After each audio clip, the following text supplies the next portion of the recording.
What's up guys, it's Andrew at Motorcycles Off-Road and I got a new video for you today. Today is the top 5 upgrades, or we could say upgrade categories, that you should do on your dual sport motorcycle to get the best performance as well as best suited for you and your riding needs. Now of course every motorcycle is different and some motorcycles have different strengths in different areas, but this is a general guideline and I feel like it can be beneficial for anyone who buys a new motorcycle. So if you find any value in this video or any video that I do, be sure to subscribe. And I know a lot of people watch on their TV, which is kind of different, I guess. It's not just a mouse click. If you just pause the video, you scroll down a little bit, you can hit subscribe, and then you get to get all my videos. And I try to be as informative as possible to give you guys the best information out there.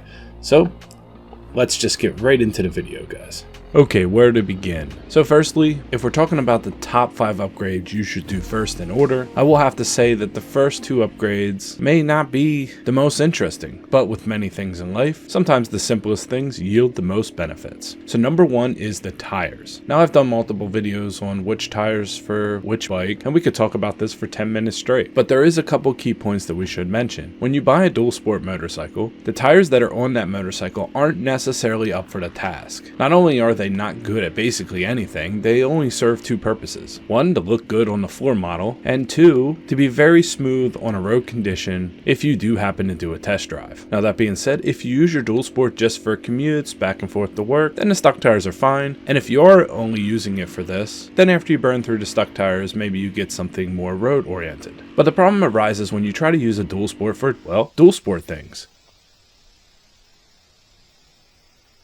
If you take it off-road at all, with the stock air pressure and the stock tires, you will feel the instability and possibly drop your bike. Now this is not great because you just got a new motorcycle, you're trying to learn how to ride it, you're trying to feel the weight, feel the cornering, and then it takes away your confidence when you feel the front end slide on you. So the biggest upgrade you can do is your research and then get a tire that fits your personal needs. How much road you're going to do, what type of terrain you're going to run into off-road, do you need a rim lock to lower pressure for something like sand or rocks so the tire mushrooms around? These are all important things and the tires make a huge difference. Just changing the tires can completely change the way your motorcycle feels. In fact, you could take the most high performance motorcycle out there with street tires, and I would take a KLX300 or a Honda CRF300L with knobbies off-road any day. You can't corner, you can't keep up, you can't do single track, so that's something really to be mindful. Now my situation is completely unique to a lot of people because I ride a lot in the Pine Barrens, which is deep sugar sand. This is pretty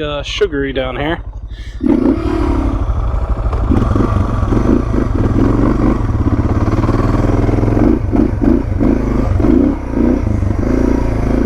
All the way up the Coal Mountains in Pennsylvania, which is jagged rocks, clay like mud, and everywhere in between. So if I'm going to take my dual sport off-road, I have to have some of the most aggressive DOT tires out there, as well as the ability to fluctuate my air pressure. Your situation may not be the same as mine, but all I'm trying to say here is do your research, get the tires for your riding needs, and that will be the biggest upgrade you can do right off the bat. Now number 2 is the bars and risers.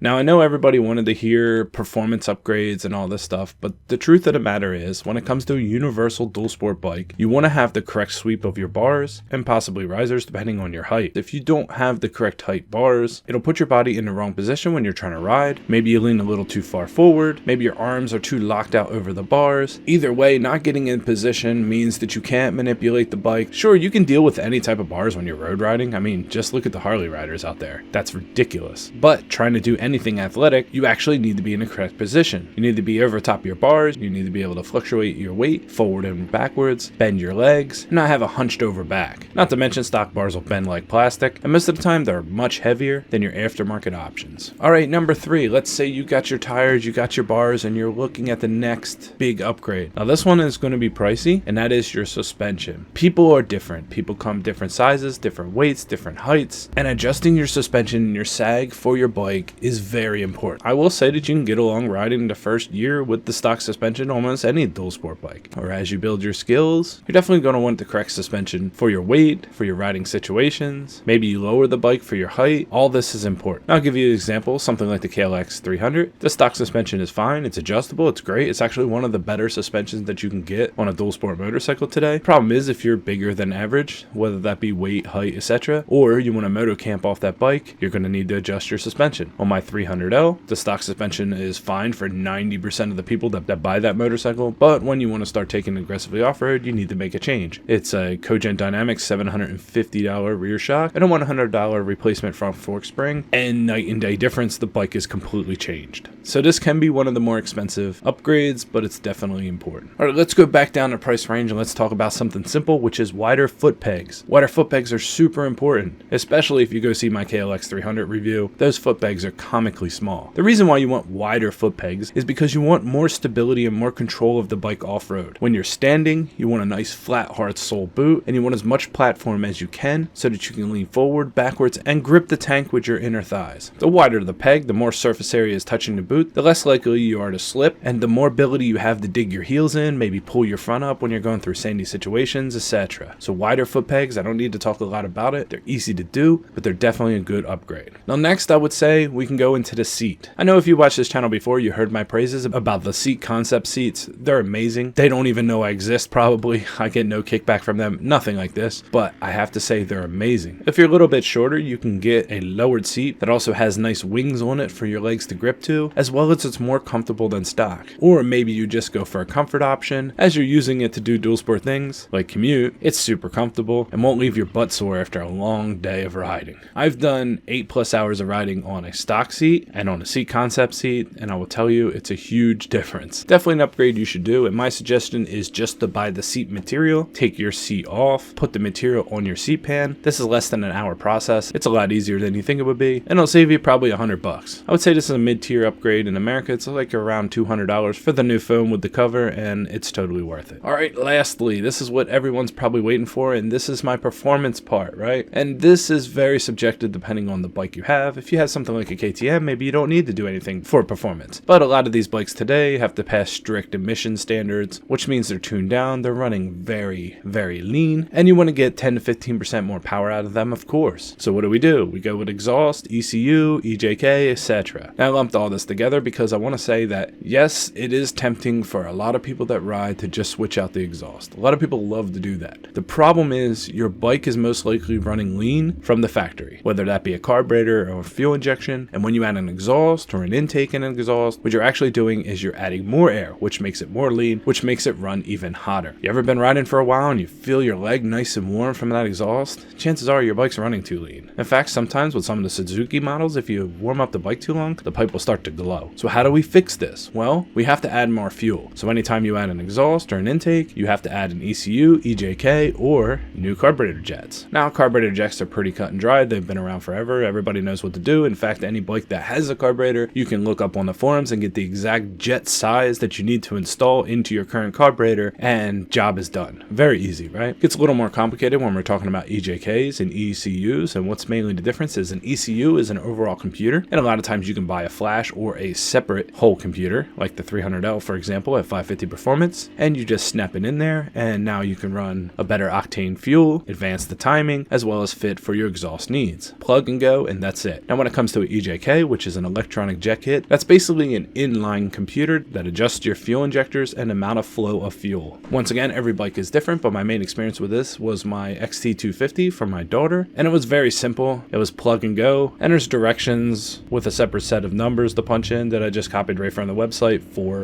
an aftermarket exhaust. So once again, with a little bit of research, you can find everything you need. And if you have any questions about this stuff, just put it in the comments below. I'll do my best to help you. Well, there you have it, guys. That's my top 5 upgrades. Of course, that doesn't encompass all upgrades. There's tons of things you can do, tons of things you may want to do, like lighting, for example, rear racks for luggage. There's just so many things to mention, but these are the top 5 things I think you should do in order. And if you've done all of these things, chances are your bike feels completely different and customized for your personal riding style and yourself, really. So I hope you enjoyed this quick video, and I hope that you found it informative. And if you got any value out of this video, please like and subscribe and check out my other videos. I highly recommend my in-depth reviews of mostly any dual sport bike that's on the market today. I feel I have some of the most comprehensive reviews on the market. And if you don't believe that, watch them and tell me I don't. I challenge you to do that. But that's it. So guys, please stay safe out there, wear your riding gear, and I hope to see you on the next one. My name is Andrew, and this is Motorcycles Off-Road. Thanks for watching, guys.